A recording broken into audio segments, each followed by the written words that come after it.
دو چوہے تھے جو ایک دوسرے کے بہت گہرے دوست تھے۔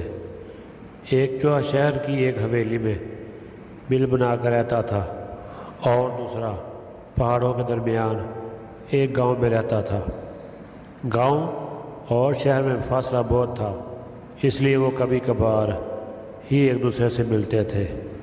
ایک دن جب ملاقات ہوئی تو گاؤں کے چوہے نے اپنے دوست شہری سے کہا، بھائی ہم دونوں ایک دوسرے کے گہرے دوست ہیں، کسی دن میرے گھر تو آئیے اور ساتھ کھانا کھائیے۔ شہری چوہے نے اس کی دعوت قبول کر لی اور مقررہ دن وہاں پہنچ گیا۔ گاؤں کا چوہا بہت عزت سے پیش آیا اور اپنے دوست کی خاطر مدارت میں کوئی کسر نہ رکھی۔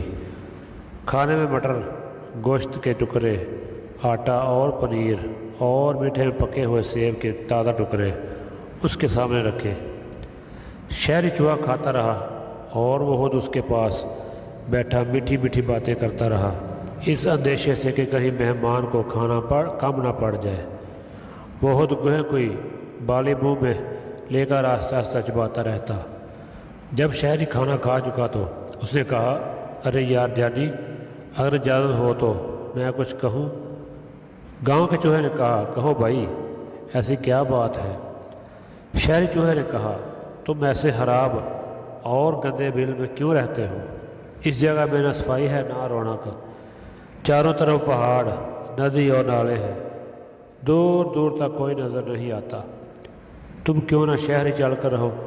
وہاں بڑی بڑی عمارتیں ہیں، سرکار دربار ہیں، صاف ستھری روشن سڑکیں ہیں، کھانے کے لیے طرح طرح کی چیزیں ہیں۔ آخر یہ 2 دن کی زندگی ہے، جو وقت ہنسی خوشی اور آرام سے گزر جائے وہ غنیمت ہے۔ بس اب تم میرے ساتھ چلو، دونوں پاس رہیں گے، باقی زندگی آرام سے گزرے گی۔ گاؤں کے چوہے کو اپنی دوست کی باتیں اچھی لگیں اور وہ شہر چلنے پر راضی ہو گیا۔ شام کے وقت چل کر دونوں دوست آدھی رات کے قریب شہر کی اس حویلی میں جا پہنچے جہاں شہری چوہے کا بل تھا۔ حویلی میں ایک ہی دن بہت بڑی دعوت ہوئی تھی، جس میں بڑے بڑے افسر، تاجر، زمیندار، وڈیرے اور وزیر شریک ہوئے تھے۔ وہاں پہنچو دیکھا کہ حویلی کے نوکروں نے اچھے اچھے کھانے کھڑکیوں کے پیچھے چھپا رکھے ہیں۔ شہر چوہے نے اپنے دوست گاؤں کے چوہے کو ریشمی ایرانی قالین پر بٹھایا اور کھڑکیوں کے پیچھے چھپے ہوئے کھانوں میں سے طرح طرح کے کھانے اس کے سامنے لا کر رکھے۔ مہمان چوہا کھاتا رہا اور خوش ہو کر کہتا، واہ یار، کیا مزیدار کھانے ہیں۔ ابھی وہ دونوں قالین پر بیٹھے کھانے میں مصروف تھے کہ یکایک کسی نے دروازہ کھولا۔ دروازے کی کھلنے کی آواز پر دونوں دوست گھبرا گئے اور جان بچانے کے لیے ادھر ادھر بھاگنے لگے۔ اتنے میں 2 کتے بھی زور زور سے بھونکنے لگے۔ یہ آواز سن کر گاؤں کا چوہا ایسا گھبرایا کہ اس کے ہوش اڑ گئے۔ ابھی وہ دونوں ایک ہی کونے میں دبکے ہوئے تھے کہ بلیوں کے گڑگڑانے کی آواز سنائی دی۔